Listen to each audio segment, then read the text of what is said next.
burya Sankara wa Yesu kuye Miss nawe uri Mr Mosara wo mu Misiri na Sadio wa Senegal bose basinya ngo Sankara da Premier. Imparamba nyirabihogo byiza byankugoje Imana.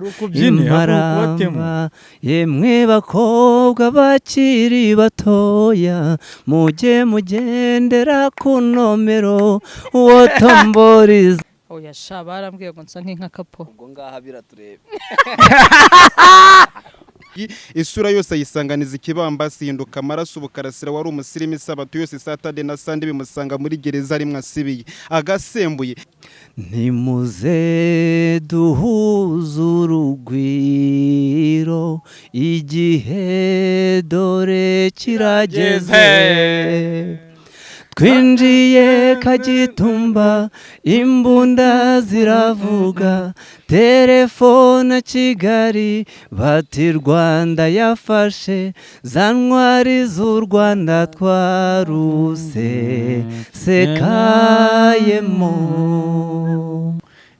Kamubyutse sha mubyutse Sankara ni wowe soka isumbi y'imisozi nugasaze nk'aba basaza barimo sogokuru y'umusanzu usa n'amasafuriya ngiye buri munsi buri segonda ndagusengera ngo witwa Yesu aguhe bless urakaba boss no mu ba boss.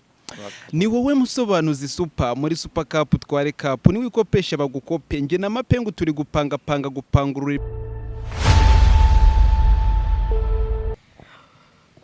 Nshuti zacu mwongeye kwirirwa neza. Tugarutse kuri harya baza ngo tukavuga gacano.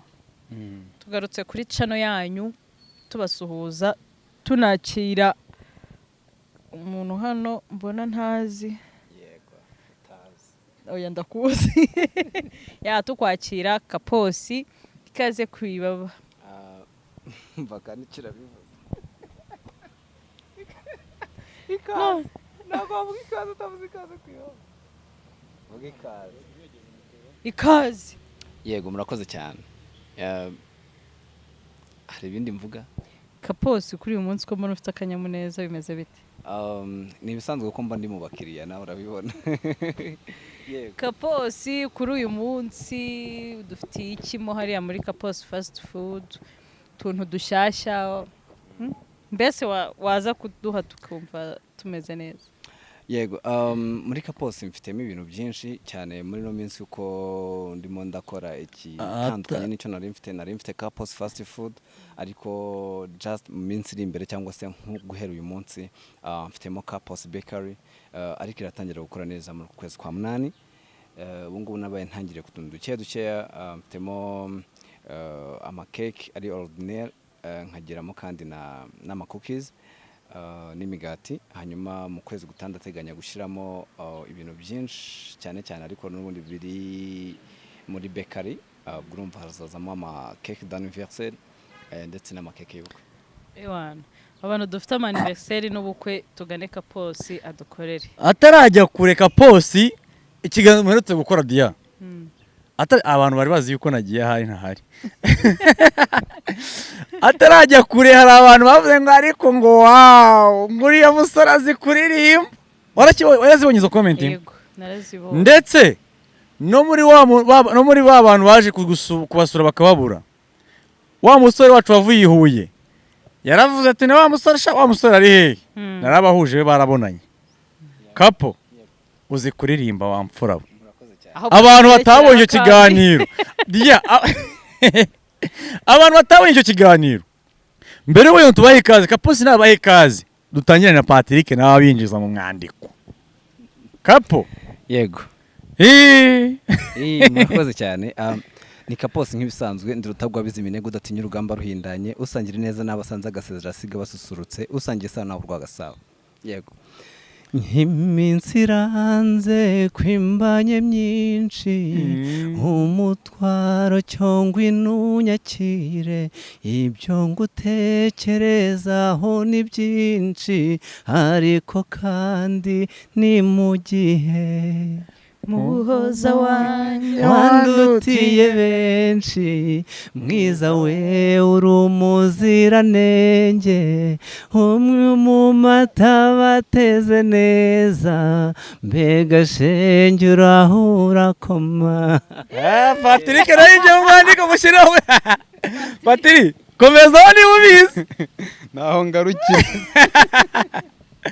yego abantu bacu ku mwana ukunda ugasanga ari kure cyane maze ugapima iki kirere ugasanga utagiheza.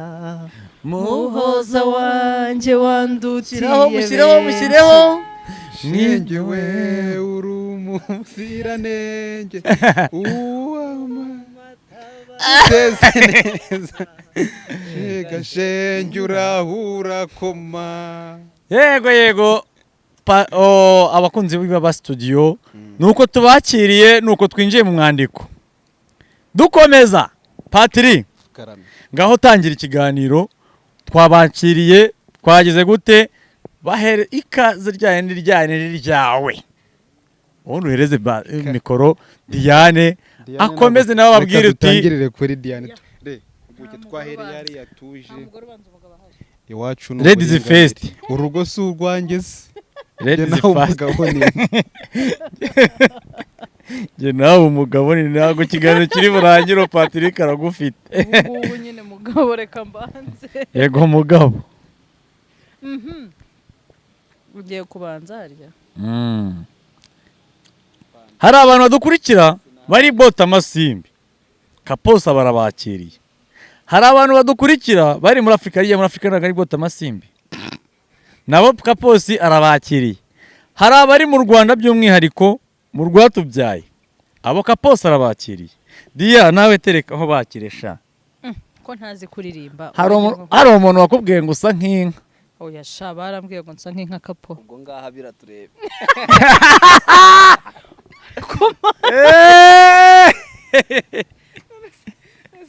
yewe data we uyabonaga yabira ngaho wumve Patrick arantutse ngo iki ngo iherena ryarakuze ni nk'iry'inka Kapo.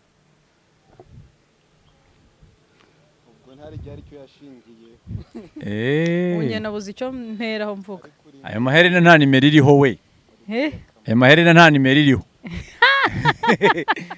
se bite byanyu iyo umuntu akubwiye ngo usa nk'inka se uzi igisobanuro bashaka kukubwira nyine ukuntu nibyo ntekereza njye abashatse kukubwira ngo iki ntabwo ari inka ya indi yabira ni inka nyine mani inka nyine ni ikintu sa nk'inyambo sa nk'inyambo nk'inyambo uri umunyarwandakazi nyine abashaka ko wujuje abona wujuje indangagaciro z'umunyarwandakazi. Inka se zambara n'iherena ku zuru. Iherena ku zuru none se iriya zuru ry'inka waripfumura ariko yambara iherena ku gutwi. Abantu mworoye inka iki kiganiro rwose ni icyanyu. baza niba bari kumbonaho amahembe. Ntabwo inka zose zifite amahembe se hari ayo barayatwika harya babyita gute? Ega akazuba babyita gute? Kuyakura. Abantu bari mu Rwanda badukunda bakadukurikira babwire ngo yambu ubundi dukomeye twambuke tujye kwa Patrick abatemo. Abanyarwandakazi yambu Patrick yambu Kaposi yambu sana Patrick twagiye batemo shabwe Kaposi mu bwenge ntago ari uzi kuririmba wenyine nanjye nzi kugira ariko sha Dia wagiye ureka Diana atangiye kunshwaza mu bashitsi imbere y'umushitsi bahibaze kuki tudafite akarenzi nkunye nakiraho umwe koko ngutamo na Diana agiye kuvuga nka muzuminga wenyine akaposi tumuzuminga icano yacu irakenya ariko izakira mu minsi iri imbere twagiye ariko sha kandi ubu wasanga harabazi ngo Sankara arasanzwe Sankara da Premier Sankara iyo powe murayizi nageze kuyibonaho akantu gato yadutemo kandi byutse sha mubyutse Sankara ni wowe soko isumbiye imisozi ntugasaze nk'aba basaza barimo sogokuru y'umusanzu usa n'amasafuriya ngiye buri munsi buri segonda ndagusengera ngo witwa Yesu aguhe bless urakaba boss no mu ba boss. Ni wowe musobanuzi super muri super cup tware cup ni wikopesha bagukope nge na mapengu turi gupanga gupangurura imipango y'abagupinga kandi abagupinga bakuye amapingo. Sankara ye baba data we mugasobanuye usakare ku isi wose ni wowe musana ususurutsa abasaza n'abasizi b'irusizi basiziriza Suzana sanira basana basanasanira ibidasa burya Sankara wa Yesu kuye Miss nawe uri Mr Mosara wo mu Misiri na Sadio wa Senegal bose basinya ngo Sankara da Premier. Sankara uramutse urwaye nakurwaza wakurwanya namurwinga nanamugwira ari no murwura icyunywa cyose baguha icyesi naha mu cyaro ni wowe cyayi iyo bukeye turagukurikira cyane cyane nge na mucyo wa cyasuri n'aba bakeba barabikeka kandi ikindi ba Korodina ba Jacques na ba Jacqueline ba Pascal na ba Pascaline ba Patrick na ba Patricia ba Charles na ba Charlene ba Gilbert na ba Germaine ba Oliver na ba Olivier ba Eric na ba Alice ba Marita na ba Martine ba Diane na ba Daniel ba Rahureni na ba Rahuresia ba Regis na ba Regi na ba Arias na ba Eliette ba Bernard na ba Betrida abo bose warababasi. Sankara mama da Premier goma bavuga ngo goma ariko ntago mwishimye. Patri uziko badahari twari tuzi ko gikomeje ntabwo twari tuzi ko ucukije buri gomama bambe shenge ako wazakoreka post akantu ko kwamamaza kapo ariko boyfriend wa mugana ubu ntayema akantu wabiki mutemo kana kapo hari ukuntu ajya yamamaza ariko uvuga nkaho ari kuvuga umupira. Kapo urabizi ngaye nguko nga post niyo ya mbere mu bantu mu batetse ariko muranyica kwere dia urumva ushaka kurya iki kuricanye n'umutetsi ngo tumubwira dutekere wivunika mwana wanjye. Hari umunsi uyu munsi nuko musanze hari ukuntu ibintu biba bigenza ariko hari umunsi tuzicara aha ngaha imbere yacu hateretse ikintu kinini. Icyo kintu cyitwa ngo iki? Bizaterwa n'amahitamo ya buri muntu kuko muri bose dukora ibintu byinshi byiza kandi biryoshye pe. Yana istasone. Oya ihangane ushonje uhishiwe. Komeza tubwire. Arakano abana bo mu cyaro bajyaga baririmba ngiyo nzara si yo kukwica muhakanire. Iki? Ngiguha ibimeze neza. Iyo ni kaposi birimo intungamubiri. Heza Patrick twumve. Patrick ndi kumva yindusha. Patrick nako ngako yitereke onye gatangiye kuri arukavuze twumve. ngiyo nzara si yo kukwisha komise nk'ibagirwa eguhe bimeze neza birimo intungabuzima kugira ngo niwegera ameza uzaharyoherwe. Ibyo rero nibyo byanabayomewe. Ibyo nibyo muri kaposi tuba turi gutegura.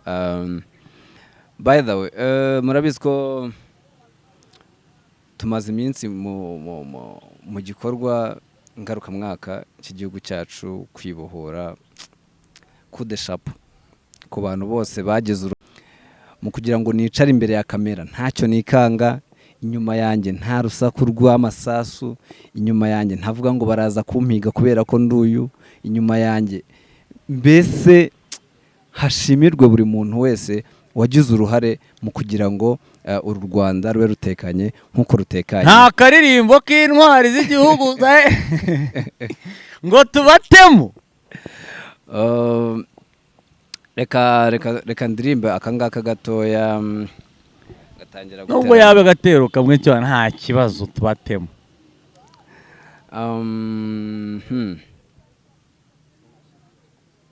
Nimuze duhuze urugwiro igihe dore kirageze. Twinjiye Kagitumba imbunda ziravuga, telefone Kigali bati Rwanda yafashe, za ntwari z'u Rwanda twaruse sekayemo. bahita oya nyiri buri kunjijisha muhabura gahinga na Sabyinyo niyo yabaye indaro ya mbere ntitwatinye yambeho izuba ry'igikatu intego twari dufite ni ukubohora igihugu kuko twese twari tuzi icyo turwanira. Yego nihashimwe rero nyakubahwa Perezida Paul Kagame warangaje imbere izo ntwari kugira ngo aka kanya aho twicaye rwose tube twumva dutekanye, urubyiruko muri rusange, ari abasaza ari abakecuru, ubu ngubu ndatekereza u Rwanda tumeze neza, turi igihugu cy'icyitegererezo kubera amaraso n'imbaraga zabo banganaga natwe uko tungana muri iki gihe. Reka natwe dukomeze duhatane turwane kugira ngo tutazasubira aho habi twavuye, sibyo Dia? Nibyo cyane Kaposi. Kapo ubundi uri kuririmba mba numva utuntu twiruka unkora ahantu kabisa. Ntabwo uri umuhanga mu guteka no mu kuririmba, uri umuhanga. Cyakora muri iyi minsi mana yanjye nimba nzagusura nikwije gute nzaze muri Kaposi fast food. Utuntu twawe ndabizi turaryoha, ariko gera vuba ari amakeke y'amakwe uyazana ubuse ngiye gukora ubukwe kandi nta wundi muntu nshaka uzagira uti uzankorera keke atari wowe. Umva naha tuzaza kugurira ngo nta wundi tuzagurira. Njye na sheri wanjye rwose ewana Patrick yagize atya bivuga neza. Bantereye ivi harya uri niyo mpamvu busigaye ubona narabaye akayuba. Ya Kaposi usibye ibintu by'amakeke ibintu nyine ibintu by'amafarini to ujya uteka, urateka bisanzwe? Murakoze.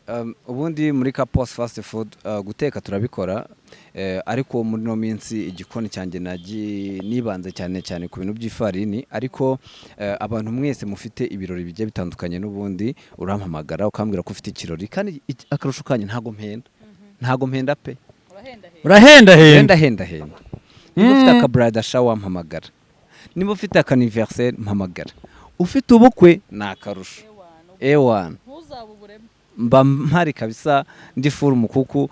Kuri tele muze mufate ibintu bijyanye na bakery, umugati, amakeke n'ibindi byinshi bigiye bitandukanye, ariko especially ku bantu nyine bakeneye umuntu wo kubafasha mu ngo ndahari. Waba ushaka kurya neza uwo munsi gusa mpamagara umbwire ngo uyu munsi ndashaka kurya ibyo byatetswe nawe, nze nkukorere agatangaza. Ambo abantu bumva bifuza kuza muri Kaposi ni karibu cyane, gira ikintu akaririmbo baturasha batemo. Abantu bose bakunda Kaposi rero batemo. Abantu bambwira ko nzi kuririmba, ariko ntabwo nari mbizi uko mbizi, numvaga nyine ari just for fun, ntabwo nari nzi ko nzi kuririmba. Gusa n'ubu ntabwo ndabimenya, bakomeze banyereke urukundo, bambwire nimba mbizi koko, hanyuma mbishyire ku rundi rwego, sibyo Dia? Ujye batamo imirongo. Imparamba nyirabihogo byiza byankogoje Imana. Imparamba yemwe bakobwa bakiri batoya, mujye mugendera ku nomero, uwo tomboriza gwaho nzafata uwo. Imparamba nyirabihogo byiza byahogoje Imana. Imparamba hariya hepfo Nyamasheke hari ibishyimbo by'ibikara, hari ibindi by'ibihogo, umugore wabiriye ntiyubakurwe, umugabo wabiriye ntashinga urugo. Imparamba nyirabihogo byiza byahogoje Imana. Undi Diane yavuye mu kiganiro atishimye, ntabwo byari sawa. ntago biba ari sawa. Dia yo ngiye kugira ngo dusoreze yararo mama yatubwiye ngashaka n'ikiganiro ku Ibaba. Abantu mwese mushaka ibiganiro ku Ibaba turi tayari kubaha ibiganiro. Umuntu ushaka gukorana ikiganiro na Patrick na Diane muze mube tayari. Abantu mufite ubuhamya cyangwa iki muze tubaha ibiganiro. byaroroshye, Ibintu byaroroshye. Ushaka gukorana na Patrick n'ukuri mujye mutubwira. Ushaka gukorana na Diane ni karibu. Hari n'abantu bo mu ntara batubwiye ngo bashaka kuduha ibiganiro, ngo bashaka gukora ibiganiro n'ukuri, ngo bafite utuntu twinshi bashaka kubwira abanyarwanda. N'ukuri abanyarwanda, abantu bose mushaka kubwira abanyarwanda. kuvuga yifasha wagira ngo bari kumureba. Ni muzi Patrick, shimira abakunzi bawe unasoza muri bwa buryo bwawe bwose.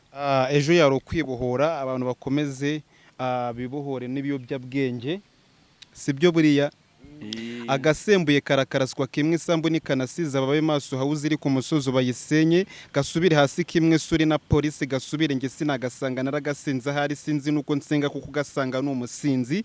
Karasi yaragasomye sanga soni yarimo yoza isahani isafuriya n'isururi yabisoje baramusingiye ngo ndi umusigi, isura yose ayisanganiza ikibambasi hinduka amaraso. Ubukarasira wari umusirimu isabato yose Saturday na Sunday bimusanga muri gereza ari mwasibiye. Agasembuye na agasimba poisonous, ibaze disa kantu soma uri minisitiri respect yose kakayisahura ukisanga uri nk'uwisibo. Akantu soma uri kujya gusenga wagera mu rusengero cerebro ya burusimiro ugahita wumva ari chorus isingiza Yesu suku yitera ukayisirimba abakristo batitoka ukahasebera.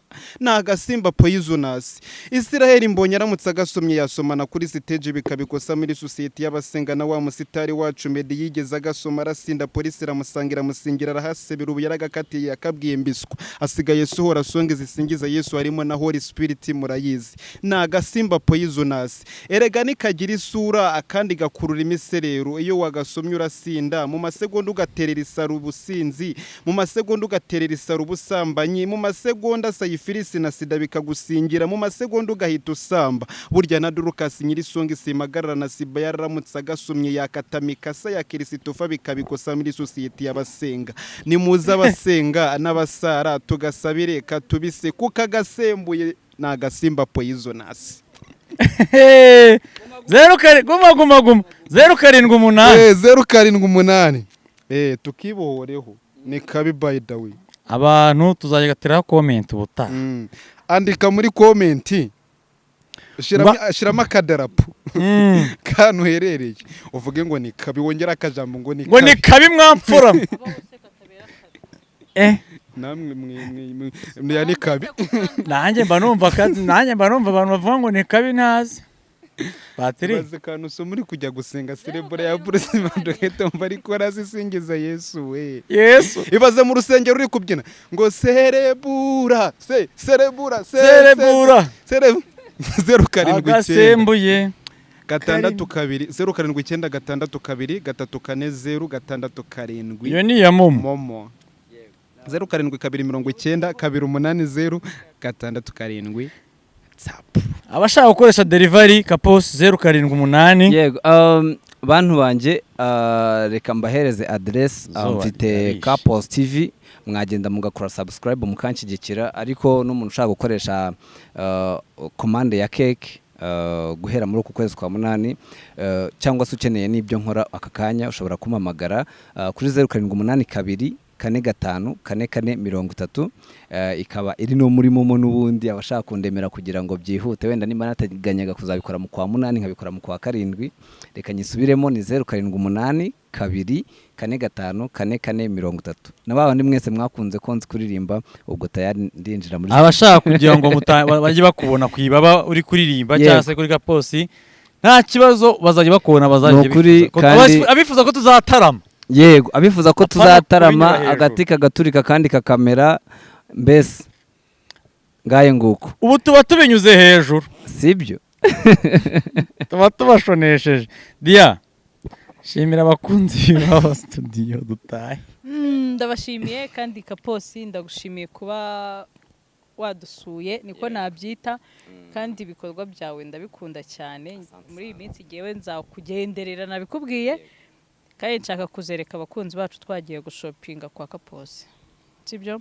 Kaposi urakoze cyane, ugira umunsi mwiza, Patrick we turacyari kumwe ntabwo urabwanga umunsi turi kumwe wowe ntawe uri buncikire vuga ngo mwe arabizi reka rikwice ni hose n'iki gitekerezo murakoze cyane abakunzi bacu turabakunda